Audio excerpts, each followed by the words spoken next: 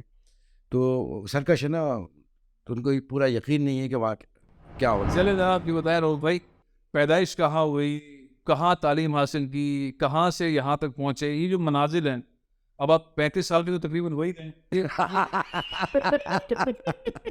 میں زیادہ عمر نہیں کر سکتا. نہیں بالکل کر سکتے ہیں یار. میں تو بعض اوقات پہ سوچتا ہوں کہ میری عمر جو ہے، ہاں جب میں پڑھتا تھا تو اس وقت بھی میں اپنے آپ کو 100 سال کا سمجھتا تھا. آج میں 200 سال کا سمجھتا ہوں کہ لے جا رہا ہے شوق، چلا جا رہا ہوں میں. دیکھیے یہ کوئی سیٹ فارمولا نہیں ہے. ہاں یہ قدرت کی طرف سے ہر ایک کو موقع ملتا ہے، قدرت ہر ایک کو موقع دیتی ہے، لیکن آپ اس کو اگر اگنور کریں گے تو پھر قدرت بھی چھوڑ دیتی ہے. وہ آپ کو ناک کرتی ہے، 1 دفعہ کرتی ہے، 2 دفعہ کرتی ہے، 3 دفعہ کرتی ہے کہ ٹریک. اب ٹریک کا مطلب یہ نہیں ہے ابھی آپ نے کہا کہ نہ تو آپ کی داڑھی ہے نہ کچھ ہے. ہاں داڑھی ہونی چاہیے، لیکن میں چونکہ داڑھی زیادہ ہے نہیں، خوبصورت نہیں ہے نا، اس لیے میں ذرا سا تو کرتا. ہاں اسٹائل دیکھی جیسے اب داخل ہوتے میں نے کہا بھائی میک اپ کس پارلر سے آ رہے ہیں. وہ مفتی نعیم رحمۃ اللہ علیہ اور نعان امجدی وغیرہ وہ مجھے کہتے ہیں، مفتی زرولی رحمۃ اللہ علیہ کہتے تمہارے تو پیٹ میں داڑھی ہے. وہ مجھے کہتے تھے. تو میں نے کہا کہ اچھا چلے پیدائش کہاں ہوئی؟ نواب شاہ میں پیدا ہوا. اور نواب شاہ میں بے نظیر آباد میں پیدا ہوئے آپ؟ وہ پہلے نواب شاہ تھا. میں تو نواب شاہ میں پیدا ہوا. زرداری صاحب کے محلے میں. زرداری صاحب جو تھے، میری فیملی جو تھی، میرے مام جان نیشنل عوامی پارٹی کے سینئر نائب صدر تھے، اور جو کمیونسٹ پارٹی تھی اس کے ڈپٹی، جب کمیونسٹ پارٹی تھی 1958 اس میں وہ سیکرٹری جنرل تھے. نواب شاہ آپ کے پڑوسی آصف علی زرداری جی ان کے بچپن پہ کھیل کود؟ نہیں میں تو میرے بڑے بھائی وغیرہ ان کے ساتھ کھیلتے تھے. عمر میں بڑے؟ جی آپ تو میں تو بڑا ہوں، مجھ سے بڑے تو سب ہیں لیکن میرے برابر کتنے ہیں. تو خیر دوسری بات، نواب شاہ میں پیدا ہوئے، وہیں تعلیم حاصل کراچی کے بعد؟ نہیں کراچی میں بھی، کیونکہ میرے فادر سینئر کسٹم آفیسر تھے تو ہمارا گھر 2 حصوں میں تقسیم تھا، نواب شاہ میں بھی اور کراچی میں بھی. تو میں امی کا بھی چاہیتا تھا، اپنے والد صاحب کا بھی چاہیتا تھا. وہ مجھے لیے گھومتے رہتے تھے. امی میری ساری چیزوں کی تربیت کرتی تھیں، اور امی بحث مباحثہ مجھ سے کرتی تھیں. تو اس زمانے میں رشیا کی 24ویں کانگریس تھی، تو ایک طلوع رسالہ آتا تھا. تو اس میں میں کراچی سے گیا تو ابھی کھانا نکل ہی رہا تھا، تو امی نے کہا یہ طلوع میں 24ویں کانگریس کا کوئز کمپٹیشن آیا ہے، بھر دو. تو میں نے دیکھا اس کو، تو ابھی جب تک کھانا آ رہا تھا تو میں نے ٹک مار کر دیے. 17 سوال تھے، اس میں جواب 3 آتے تھے. میں نے کہا امی یہ کر دیا، بھر دیا. تو امی نے یہ نہیں کہا کہ مام جان کو دکھا دو، یا ایک ماسٹر آتے تھے، ماسٹر منظور، کمیونسٹ تھے وہ بہت، وہ دیکھا. امی نے کچھ نہیں کہا، اسی وقت انہوں نے لفافہ منگایا، رکھا اور وہ بھیج دیا. تو میں سینٹرل ایشیا میں، ایشیا میں دوسرے نمبر پہ تھا، اور پاکستان میں پہلے نمبر آیا تھا. تو آپ جو ہے وہ کمیونزم کے اندر بھی ٹاپ کر گئے، آپ ایشیا کے اندر اصل بچوں میں. میں تو جب چھوٹا تھا تبھی بڑا ہو گیا تھا. میں جب چھوٹا تھا تبھی بڑا ہو گیا تھا. ہاں میں چھوٹا تھا تبھی بڑا ہو گیا تھا، بڑا زبردست رشتہ ہے. ہاں تو ہوتا تھا وہ. امی مجھے سارا لٹریچر جو بھی آتا تھا یہ اور تمام چیزیں. پھر ہمارے یہاں کمیونسٹ پارٹی کے زمانے میں جو روپوش تھے وہ بھی چھپ کے آتے تھے. عاقب علی زرداری جو ان کے والد تھے وہ سندھ کے صدر تھے، تو سب لوگ رات کو آتے تھے. جوش بلی آبادی، حبیب جالب تو خیر بہت آتے تھے ہمارے، اور فیض احمد فیض یا شاہم نوناری صاحب آتے تھے. تو ہوتا یہ تھا کہ میں ہر نشست میں بیٹھا ہوتا تھا. میرے فادر جو تھے نا، ہم اکثر بیشتر کہتے تھے کہ اگر امی ہماری اتنی سخت نہیں ہوتی. اچھا میری امی جو تھی وہ انجمن جمہوریت پسند خواتین سندھ نواب شاہ کی صدر بھی تھی. ختم نبوت کی جو تحریک چلی تھی وہ اس کو جو چلا رہی تھی وہ امی چلا رہی تھی. شادی ایک ہی کی؟ ہاں اتنی تاخیر سے؟ اصل میں جب ایم کیو میں شمولیت ہوئی میری تو اس کے بعد کیسے ہوئی؟ وہ یہ تھا کہ سینیٹر اشتیاق اظہر جو تھے وہ ہمارے نانا کے شاگرد تھے، اور پھر ان بہت سارے لوگوں سے ہمارے تعلق داری بھی تھی. وہ مجھ سے کہتے تھے، مام جان کہتے تھے کہ کیونکہ ضابط جی ہاں، تو انہوں نے کہا کہ تم کیوں نہیں شامل ہوتے ہو. میں سعودی عرب سے آیا تھا. اچھا میں نے پاکستان میں سیاست کی نہیں، میں پہلا چیف آف تھا اوورسیز تھا. میں نے سیاست بھی وہی کی, وہی پورے مڈل ایسٹ کو اس کو میں نے آرگنائز کیا تھا محبان پاکستان اور سے. تو جب مجھے کہا اشتیاق وغیرہ تو خیر ہم ملنے کے لیے گئے تو عظیم طارق سے ملاقات ہوئی. چلو میں نے دیکھا, میں نے کہا یار یہ تو ڈاؤن ٹو ارتھ ایسی. پھر اس کے بعد بانی وقائد سے ملاقات ہوئی, وہ بالکل ان کا انداز ہی بالکل ڈفرینٹ. میں نے کہا یار یہ تو بڑے انقلاب کی بات تھی. تو دل, اور پھر جو فلسفہ تھا وہ آپ کے پاس بچپن سے تھا. ہاں وہ وہاں سے میں نے کہا یہی جدوجہد کی مڈل کلاس کی. اس کے بعد میں سعودی عرب جب جانے لگا چند دنوں کے لیے آیا تھا تو انہوں نے پھر مجھے کہا کہ تم وہاں پہ آرگنائز کرو. تو میں کمپنی کا کام بھی کرتا تھا اور اس کو آرگنائز بھی کرتا تھا. اس ہاں سعودی عرب میں سیاسی طور پہ بین ہے. تو وہ بین ہے, وہ تو میں نے بھی کرتے تھے. کس کو بتاتے, عربیوں کو بتاتے کیوں میں نہیں وہاں جتنے بھی تھے پاکستانی تھے, مہاجر تھے. تو ہاں دبئی میں ہر جگہ. تو ہوتا یہ تھا کہ وہاں پہ جب کوئی پروگرام کرتا تھا میں, تو میرے جو سعودی دوست تھے پولیس میں آفیسرز وغیرہ, ان سے میں کہتا تھا کہ یار وہاں آ جانا, وہ ہماری تقریر وغیرہ ہے.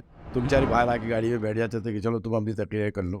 تو ہمیشہ ان کو یہ گلا تھا کہ تم یار ہر دفعہ جمعرات کو اور جمعے کو کیوں کرتے ہو, جمعرات جمعہ ہماری چھٹی ہوتی ہے, ہمیں جانا ہوتا ہے اپنے گاؤں میں گھر پہ. تو خیر آپ پہ ایک الزام بھی ہے کہ پہلی بار بانی ایم کیو ایم کو فیکس کی مشین آپ نے دی. ہاں ایسے سارے دنیا میں فیکس یا پاکستان میں تو یہ ہوا تھا کہ بہت پٹائی ہوئی ہے پی بی ایس والوں کی. تو میں پاکستان سے آیا ہوا تھا, اس زمانے میں نئی فیکس مشین آئی تھی. تو میں نے کہا یہ تو لڑکے جا کے ڈیو لگا دے رہے ہیں. تو انہوں نے کہا یار یہ مسئلہ. تو پھر میں نے وہ فیکس لا کے دی. یہ آپ کو کیسے پتا چلا یہ؟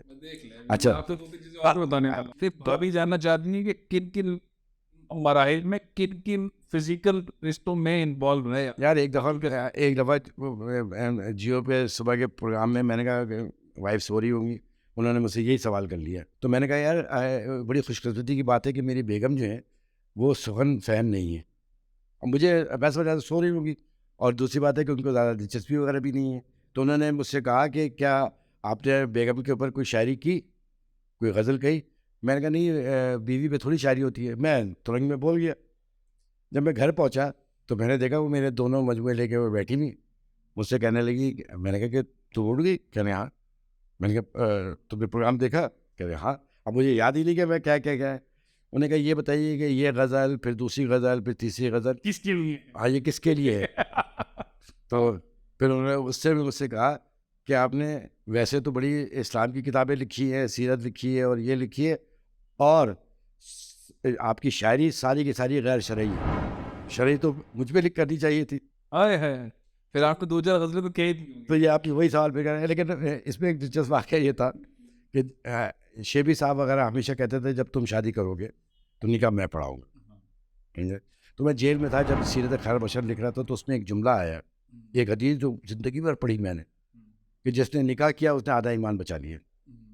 اچھا میری بہنیں بیچاری, بڑی بہن روتے روتے انتقال ہو گیا کہ شادی دیکھنا چاہتی تھی, اور میں کہتا تھا کہ یار جس جماعت پہ میں ہوں یا تو کچھ پتہ ہی نہیں چل رہا. ساری زندگی وقف کر دی آپ نے ایم کیو ایم کے لیے, شادی تک نہیں. وہ بہت سارے لوگ تھے یار جدوجہد ایسی تھی نا, پیارے شادی نہیں کی. میں نے کہا یار میں شادی کروں گا, ہم کہیں سسرال کے گھر پہ سب کی گرفتاریاں ہوگی, 10-12 برس تو ویسے ہی اس زمانے. میں نے یہ کہا ہمارے پہ جو آپریشن ہوا, جو فزیکل ظلم تو ہوا, جو ہمارے احساس اور احساس محبت اور جو ہمارے جذبات کا خون ہوا, اس کا حساب تو پھر آسمان پہ ہی ہوگا. تو پھر یہ ہوا کہ وہ جب حدیث تھی تو میں نے کہا یار اس کا مطلب ہے کہ میں نے زندگی میں جو اچھے کام کیے ہیں اپنی خوشگوانی میں, تو یہ سب آدھا ہوگا, پھر میرے سے سوال جواب ہوگا. تو دوسرے دن میری بہنیں ملنے آئیں جیل میں. تو میں نے کہا کہ اور میں نے رات پر وہاں پر میں نے ان سے کہا کہ جب میں یہاں سے باہر آؤں گا تو میں شادی کر لوں گا, تم لوگ دیکھ لو جو بھی لڑکی دیکھ لی. اچھا ہاں, تو وہ تو بہنوں کی مرضی سے کی. تو ہاں تو وہ تھے. میں سمجھا کہ آپ نے اتنی کتابیں لکھنے کے بعد سب لوگ یہ سمجھ رہے ہیں کہ زبردست قسم کا عشق. یار زندگی بھر پتہ کیا ہوا, میں ایسا نہیں تھا کہ کوئی بڑھا نہیں, لیکن جو بھی مجھے کوئی خواتین دیکھ رہی ہوتی تھی یا تو میں سمجھتا تھا کہ یہ عقیدت میں دیکھ رہی ہیں. پھر ایم کیو ایم کیا ہے, وہ آپ کے اوپر اپلائی کر رہی ہے اپنا اس محبت کا معاملہ, اور آپ سمجھ رہے ہیں آپ وہ عقیدت میں دیکھ رہے ہیں. وہ کمبخت کبھی اندازہ ہی نہیں ہوا یہ اشارے کنائے کیا ہوتے. لیکن دوسری طرف نہیں یہ ایسا نہیں. پھر ایم کیو ایم کے اندر سب کو باجی کہتے تھے نا. اچھا جو اچھا آپ سمجھتے باجی ہیں, وہ مس ہو گیا معاملہ. لیکن وہ اتنی تیز رفتار گزری, پلٹ کے نہیں دیکھا. پھر یہ ہوا جب نکاح ہوا تو اب میں نے ان سے وعدہ کیا تھا, تو میرا مکہ میں نکاح ہوا. تو شیبی صاحب نے کہا میں نے کہا یہ عدالت میں نہیں ہوگا نکاح؟ انہوں نے کہا بالکل ہو جائے گا. انہوں نے جج کو فون کیا. اب شیبی صاحب نے کہا خود آؤں گا. تو جب میں عدالت پہنچا تو جج نے سب کو باہر نکال دیا. 2 سوال اس نے بیگم سے کیے, مجھ سے کیے, بولا چلو نکاح ہو گیا. اس نے نکال کے, حالانکہ لیگلی نہیں ہو سکتا تھا کیونکہ میری وائف جو تھی وہ عمرے کے ویزے پہ تھی. جج نے اپنا اختیار استعمال کیا, اس پہ اسٹمپ لگایا, اور پھر وہ ناظر ہوتا نا لے کے آتا, تو جج صاحب جو تھے انہوں نے وہ اتر کے نیچے آئے, انہوں نے وہ نکاح نامہ مجھے دیا, یہاں پیار کیا, یہاں پیار کیا. تو مجھے کہنے لگے کہ میں رات سے ایک بات سوچ رہا تھا کہ یہ کون پاکستانی ہے جس کی نکاح کی گواہی دینے کلیج بردار خانہ کعبہ میری عدالت میں آ رہے ہیں. تو انہوں نے اچھا یہ آپ کی نکاح کی تقریب میں ڈاکٹر صالح زین العابدین الشیبی تھے, وہاں نکاح تھے, وہ تھے نا. اچھا پھر کیا ہوا کہ وہ پوری کورٹ کی بلڈنگوں میں پتہ چلا شیبی صاحب آئے تو سارے جج اٹھ کے آ گئے. وہاں تو ایک عجیب ملا. اب میں نے کہا بھائی خانہ کعبہ میں نکاح ہونا تھا, تو میرا نکاح نامہ ایک تو کورٹ سے ہوا. اب خانہ کعبہ میں جب ہم جانے لگے تو صحن میں اتنا رش لگ گیا. وہ پولیس والے نے کہا بھائی جو بھی کرنا ہے آپ یہی کر لیں, تو آپ وہاں تک جائیں گے. تو ہم نے تو انتظام ہی کوئی نہیں کیا, تو وہ نکاح ہو گیا. اب انہیں خاتون سے پھر دوسرا نکاح ہو گیا. ادھر مدینہ میں جو شیبی وغیرہ تھے ان سے میری بات ہوئی تھی کہ میں نے کہا روزہ رسول پہ میں کرنا چاہ رہا ہوں. انہوں نے وہاں بندوبست کیا, انہی خاتون سے تیسرا نکاح ہو گیا, اور ایک ہی خاتون سے نکاح کیے. ہاں تو رات کو پھر ہم لوگ یہاں سے گئے, میں نے کہا چلو ان سے کر لیں. وہ تیسرا نکاح وہاں ہو گیا. اچھا جب پاکستان آیا ایک ہی خاتون سے تیسرا نکاح ہوا. اب ستے تو جائیے تھا. اب یہاں پر آیا تو میں نے کہا یہ جلدی سے پاسپورٹ بنائے کیونکہ آنا جانا رہتا ہے, اور یہاں تو ہمیشہ پاسپورٹ میرا ضبط کر لیتے تھے یہ عدالتیں. میں کہہ رہا تھا کہ یار یہاں کی عدالتوں میں ملزم کی حیثیت سے جاتا ہوں, وہاں کا جج اتر کے پیار کر رہا ہے مجھے مکہ کا. خیر اب وہ شناختی کارڈ نہیں بن سکتا, میرا پاسپورٹ نہیں بن سکتا. انہوں نے کہا بھائی بات یہ ہے کہ پاکستان کے قانون میں یہ نکاح نامہ جو سعودی عرب کا یہ مانا نہیں جا رہا ہے. تو وہ جو ٹاؤن ناظم تھے بیچارے شاکر, اب میں نے بولا یار 2 منٹ کا کام ہے. میں نے فون کیا کہ کیا ہوا, کہہ رہے بھائی 1 منٹ 1 گھنٹہ صبر کر لیں. میں کہا 1 گھنٹہ کہاں لگتا ہے یار, وہ تو 1 گھنٹے کے بعد وہ لے کے آئے. بولے گئے کہ یار بھائی بات یہ تھی کہ قانون میں کوئی نہیں تھا, تو میں نے قاضی کو بلایا, مولوی کو بلایا, بولے یار روبے کا قرآن ہے. چوتھا نکاح, وہ چوتھا نکاح ہو گیا. ایک ہی خاتون سے چوتھا نکاح. تو ہاں تو میں تو ایک ہی خاتون سے 4 نکاح کر دیا میں. یہ ہوا. اب پروگرام تو میں ختم کرنا چاہتا ہوں, لیکن ایک اور بہت ہی دلچسپ قسم کا سوال میرے ذہن میں آیا. اس وقت پاکستان کے سپہ سالار, پاکستان کے آرمی چیف قاسم منیر, سید صاحب بھی ہیں, شاہ صاحب بھی ہیں, عاصم منیر بھی ہے, حافظ قرآن. ایک بار کسی تقریب کے اندر شاید آپ کوئی گفتگو فرما رہے تھے, اس وقت پاکستان کے آرمی چیف سید عاصم منیر شاہ صاحب حافظ قرآن ہیں, اور مدینہ کے اندر انہوں نے بات پھر حفظ کیا ہے. لوگوں کو ان کے بارے میں بہت کم معلوم ہے. مجھے لگتا ہے یہ میرے ذرائع کہتے ہیں کہ آپ کو ان کے بارے میں بہت کچھ معلوم. یہ جو رتبہ ہے ویسے ہی کسی بھی اتنی بڑی فوج کا سپہ سالار بڑی زبردست بات ہے, پھر وہ اس کا حفظ کر لینا بچپن میں, اور اس کا پھر شعور کے ٹائم میں حفظ ایک بار پھر کرنا, وہ بھی مدینے میں کرنا. کیا اس شخصیت کو آپ کس نظر سے دیکھتے ہو, کیا ایسی انسائٹ آپ کے پاس ہے جو کسی کے پاس نہیں؟ اس میں بڑی سیدھی بات ہے یہ ہر شخص کے لیے بھی. دیکھیے کسی کے پاس کوئی رتبہ ہو سکتا ہے, یہ کوئی بڑی بات نہیں ہے. آرمی چیف تو سینکڑوں آئے, سینکڑوں آئیں گے, پوری دنیا میں ہیں, تو آرمی چیف ہونا اہم بات تو ہے, لیکن اس سے بڑی بات انسان ہونا ہے. جنرل عاصم منیر جو ہیں یہ حافظ قرآن ہے. پورے کائنات کا علم سینے میں, دل میں اور ذہن میں. یہ اعزاز بہت کم لوگوں کے نصیب میں ہوتا ہے. اور آپ کو پتہ ہے ایک حافظ کا رتبہ آسمانوں پہ کیا ہے, اللہ کی نظر میں کیا ہے, کہ جب یہ روز محشر میں جائیں گے نا تو حافظ قرآن کو ایک جگہ کر دیا جائے گا, اور پھر کہیں گے کہ جاؤ اپنے خاندان والوں کو بخشوا دو. ایک روایت میں ہے کہ اپنی 7 نسلوں کو جو ہے وہ بخشوائے گا. ایک حافظ قرآن, اس کی اتنی بڑی فضیلت ہے. اور پاکستان اور دنیا میں جو مسلمان ملک ہیں اس میں کوئی بھی آرمی چیف حافظ قرآن نہیں ہے. اور یہی وجہ جو آپ سوال کر رہے ہیں نا جس پیرا پہ, میں کبھی مبارکبادیں وغیرہ نہیں دیتا ہوں. اگر ملاقات ہوگی تو مبارکباد کسی نہ کسی کو دیتا رہتا ہوں, وزیر اعظموں کو جتنے گزرے, لیکن میں نے کبھی بھی بیان کی صورت میں نہیں دیا. آپ کے ٹکر چل رہے تھے مبارکباد میں. جی میں نے جو حافظ قرآن اور اتنا بڑا, تو مجھے ایک توقع ہے اور مجھے یقین ہے کہ جو حافظ قرآن ہو, جس کے دل میں قرآن موجود ہے, وہ انصاف کرے گا. وہ جنگ بھی لڑے گا تو انصاف کرے گا, وہ جہاد بھی کرے گا تو کرے گا. وہ اگر کوئی فیصلہ کرے گا اس کے اسٹیٹ آف مائنڈ میں خوف خدا ہوگا اور حب رسول صلی اللہ علیہ وسلم ہوگا. اور مدینہ میں انہوں نے دوبارہ ریوائز کیا تو اس لحاظ سے میں تھا مدینہ میں تو لوگوں نے کئی لوگوں نے یہ بات کا ذکر کیا. اس لحاظ سے میں بڑا ایڈمائر. حالانکہ صاحب اقتدار کے ساتھ تو ہم جیسے لوگوں کا تو کوئی سروکار ہوتا ہی نہیں. ہم نے تو دور حکمرانی بھی اپنا ایک مقدس جدوجہد کے طور پہ گزارا. تو اس وجہ سے مجھے ایک بات جو محسوس ہوئی کہ اللہ تعالیٰ کا رحم و کرم ہماری ان تمام بدعمالیوں کے ساتھ من اصل قوم سبھی آٹے میں نمک کے برابر ہی کوئی ہوں گے, ورنہ سب کچھ اپنا بیگیج لے کے اس ملک کے اندر تباہی و بربادی میں لگا ہوا ہے. تو ایک مجھے گمان یہ ہوا کہ اللہ تعالیٰ نے ایک حافظ قرآن کو بھیجا ہے, تو اللہ تعالیٰ ان سے کوئی ایسا ضرور کام لے گا جو اس پاکستان کے لیے. لہذا حافظ قرآن کا احترام تو واجب ہے, جس کے لیے نبی نے بشارتیں دی ہوں, جس کے لیے رسالت مآب صلی اللہ علیہ وسلم دی ہوں. اور حافظ قرآن وہ بد ہی نہیں سکتا جو حب اللہ اور حب رسول سے معمور نہ ہو. اس لیے میں نے ان کی تعریف کی. چلے میرا آخری سوال, جہاں سے پروگرام میں نے شروع کیا تھا آپ کی سیاسی زندگی سے, میں وہیں پہ اس انٹرویو کو اختتام پہ لے جانا چاہتا ہوں. متحدہ قومی موومنٹ کا کوئی مستقبل یا یہ خود بخود ختم ہو رہی؟ نہیں, ایسا تحریکیں ایسے نہیں ختم ہوتی, کسی نہ کسی شکل میں, کسی نہ کسی شیپ میں, کیونکہ جو مقصد ہے وہ بہت بڑا ہے. وہ ہے پاکستان کے اندر غریب اور متوسط طبقے کی قیادت, اور وہ کسی نہ کسی شکل میں ہوگی. تو میں لائٹر سائڈ میں کہہ دوں کہ یہ الزام IMF کا جو لیٹر آیا ہے نا, تو ہم پر یہ الزام نہیں لگا دینا کہ MKM نے تو کہیں IMF سے نہیں کہا کہ ہمارا ایجنڈا لے جا کے کرو کہ سب کا احتساب کرو. سب کا احتساب ہونا چاہیے.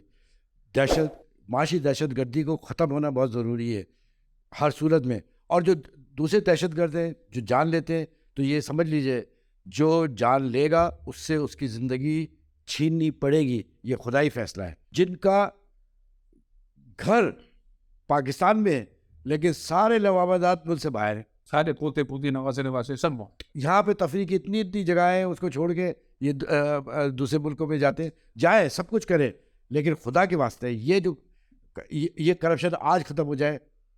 پاکستان سپر ممالک میں چوتھے 5ویں نمبر پہ ہوگا. یہ کرپشن پورے ادارے کھا گئے. آج یہ حالت ہے کہ لوگ یہ نہیں دیکھ رہے ہیں کہ مال کہاں سے آیا, پیسہ کہاں سے آیا, وہ یہ دیکھتے ہیں کہ کس کے پاس کتنا پیسہ ہے. اور اب تو یہ حالت ہو گئی ہے کرپشن کی کہ اب تو یہ بھی نہیں دیکھتے کہ رشوت کس سے مانگی جا رہی ہے کھل کے. تو یہ اسی وجہ سے ہو رہا ہے. اور آپ جیسے فیصل عزیز, آپ جیسے گداس دل اور ذہن والے صحافیوں کی یہ ذمہ داری ہے, اور آپ کے جیسے سب کی, کہ وہ آواز حق بلند کرتے رہے. آخر میں 2 شعر سنا دیتا ہوں کہ گر صداقت کا صلہ زہر کا پیالہ ہوگا, گر صداقت کا صلہ زہر کا پیالہ ہوگا, کون اس شہر میں سچ بولنے والا ہوگا. اس لیے ہم سے زمانے نے جفائیں کی ہیں, دل جلے گا تو اندھیروں میں اجالا ہوگا. اتنی بڑی قربانیاں صرف 1947 میں نہیں, 47 سے لے کر آج تک جان سے گزر گئے. سب سے زیادہ قربانی دے رہا ہے عمران خان, مسلسل دے رہا ہے. آپ کو پرانا اتحادی, اور مجھے لگتا ہے متحدہ قومی موومنٹ ٹلٹ کرے گی, ٹرن کرے گی, اور دوبارہ عمران خان کے ساتھ معاہدہ ہو جائے. مومن ایک سوراخ سے 2 دفعہ نہیں ڈسا جاتے. نون لیگ کون سی مومن کے سوراخ میں کون ہے؟ نہیں, میں تو پارٹی سپر مومنوں کی. یہ تو میں نے ایسی حدیث پڑھ دی. یہ بات مومنوں کی نہیں ہے, بات سیاسی بالغ نظری کی ہے. عمران خان کے ساتھ بات ہو جائے گی. دیکھیے, جیت کے آ جائیں گے تو پھر دیکھ لیں گے کیا ہے. ہم تو وہ آپ کی ساری سیٹیں لے جا رہے, جیت کے کیا نہیں, وہ آپ کی ساری سیٹیں لے گئے تو آپ کی ساری سیٹیں چھینٹ کے لے جائے. NA245 میں آپ نے سارے بتنگڑ بنا کے سب کو آپ کو جوڑ کے کھڑا کر دیا. 17 جماعتیں, وہ آئے لوگ, آپ کے لوگ آ کے ان کو ووٹ نہیں, محمود مولوی کو جتوا کے نکل گئے. ساری ہماری سیٹیں چھین کر قومی اسمبلی کی, اور ان کو تحفے تن میں دی. جو تحفے پہ دیتے ہیں یار, اب کیا یار, اپنے اب یہ بھی بات بولتے ہیں, پہلے اتنے سارے وہی مجبور ہیں تحفے پہ دینے کے لیے, یا MPM. مطلب میں تو سمپل سی بات کر رہا ہوں, عمران خان کے ساتھ تھن سیٹ ہو جائے گی اپنی سیٹیں بچانے کی. اب عمران خان نہیں, جو بھی جیت کے آئے گا تو اگر بات ہوگی. لیکن ایک بات میں آپ کو بتاؤں کہ MKM کے حوالے سے میں تھوڑا سا ایک اضافہ کر دوں, وہ آپ اس کو دیکھیں. MKM کی آئیڈیالوجی کو, MKM کی فلسفی کو سمجھنے کے لیے, اور MKM کو سمجھنے کے لیے میں آپ کو ایک طریقہ بتا دیتا ہوں ایم کیو ایم بنیادی طور پر رد عمل پہ بنائی گئی ہے جماعت 78 میں، رد عمل پہ بنی ہوئی جماعت ہے، لہذا رد عمل میں جو خامیاں ہوتی ہیں وہ اس جماعت کے اندر موجود ہے. یہ صاحب اقتدار کو اور صاحب اختیار کا فرض بنتا ہے کہ وہ خاص طور پہ سندھ کے تمام شہری علاقوں کے اوپر اس کی کسٹوڈین ہونا چاہیے. کوئی سیچن گلیشر تھوڑی مانگ لیا یار، مطلب ایک ظلم کی کیفیت ہے، ایک جبری کیفیت ہے، وہ چلی جا رہی ہے. ہمارے بچے جو ہیں یہ ان شہروں کے، میں تو پورے پاکستان کی بات کر رہا ہوں، سب جگہ یہی ساری صورت آ رہے ہیں. لیکن ضابط ہے جہاں کی ہم نمائندگی کرتے ہیں یار، فوڈ پارٹنر کے میں کام کریں گے، ہمارا ڈبل ماسٹر کیا ہوا لڑکا، گریجویٹ کیا ہوا، اور اگر وہ نوکری کرنے جائے تو پی این کی نوکری میں نے الیکٹرانک انجینئر کو پی اون کی نوکری 5 گریڈ کرتے ہوئے دیکھی. جب میں وزیر تھا میں تو اٹھ کے کھڑا ہو گیا کہ یار یہ کیا ظلم ہو رہا ہے کہ وہ چائے بنا کے لائے گا میرے لیے. یہ ہے ظلم، اور یہ ظلم ختم ہونا چاہیے. آگے بڑھیے. صاحب اختیار جو ہے، صاحب اقتدار اور صاحب اختیار کی سب سے بڑی خوبی یہ ہونی چاہیے کہ اس کو معلوم ہو کہ کسی کو معاف کیسے کیا جاتا ہے. یہ ہونا چاہیے، اور یہ آگے بڑھ کے ہونا چاہیے. معاف کرنے والا ہمیشہ بڑا ہوتا ہے. کس کو معاف کرنا؟ سب کو. معافی مانگ لی گئی، یہ ڈاک لیے بغیر یہ نہیں معلوم کون معافی مانگ رہا ہے. آپ نے بات کی ایم بی ایس بچے بی کیے ہوئے فوڈ پارٹنر پہ کام کر رہے ہیں. یہ معاملہ صرف اردو آبادی نہیں سب کا ہے. یہ معاملہ اندرون سندھ کے نوجوانوں کے ساتھ بھی اتنا ہی ہے. وہ بھی پیسے دے کر نوکری لے رہے ہیں، ان کے ساتھ بھی اتنا ہی ظلم ہے. ان کے ساتھ میرا خیال ہے زیادہ ظلم ہے. ان کا انفراسٹرکچر ایگزسٹ نہیں کرتا. ان کے پاس انٹیریئر سندھ کے لوگوں کے ساتھ زیادتی ٹرپل ہو رہی ہے. بالکل ہے، وہ بھی بالکل ہے، بالکل. ایک جو چیز میرے سامنے گزری ہے، دیکھیں میں کسی گمان پہ کبھی بات نہیں کرتا، پتہ نہیں سچ ہے غلط. ایک ایئر کرافٹ انجینئر بچہ باہر کا پڑھا ہوا، یو بلیو می، وہ چائے کا خونچہ چلا رہا ہے کراچی میں چلاتے ہوئے میں نے دیکھا. اب تو خیر اس کو جاب مل گئی، باہر ملی، یہاں پہ وہ بھی نہیں ملی. لیکن میں یہ کہہ رہا ہوں کہ یار یہ جبر کی کیفیت، اور ہمارے ملک کے اندر اتنا پوٹینشیل ہے، اس کو ذرا سا مرکزہ ٹھیک کر دینا، یہ سب اپڈیٹ ہو جائے گا. معافی اور انصاف، یہ دو چیزیں میرا خیال ہے آپ نے کہی ہیں اس انٹرویو کے اندر. بہت خوشی ہوئی آپ سے بات کر کے، بڑی گول مول گفتگو آپ نے کی. میں چاہتا تھا کھل کر بات کریں. یار میں نے تو اپنے دل کی باتیں بھی آپ کو بتا دی جو کسی کو نہیں بتاتا. بہت بہت شکریہ عبدالرحیم صاحب. میری خواہش ہوگی کہ آئندہ بھی آپ کو دعوت ہے. بہت بہت شکریہ. بڑی منفرد شخصیت ہے. میں نے ان سے اشعار نہیں سنے. پروگرام بہت لمبا ہو سکتا تھا، لیکن کسی وقت ان کی کتابوں کے ساتھ بیٹھ کر اس سے گفتگو کریں گے، اشعار بھی سنیں گے. اور وہ جو 3 کتابوں کا ذکر کر رہے ہیں کہ جن 3 کتابوں کے اوپر وہ کہتے ہیں کہ یہ 3 کتابیں میری سب سے امپورٹنٹ ہے، اس پر بھی بات کریں گے. اجازت دیجیے. پاکستان.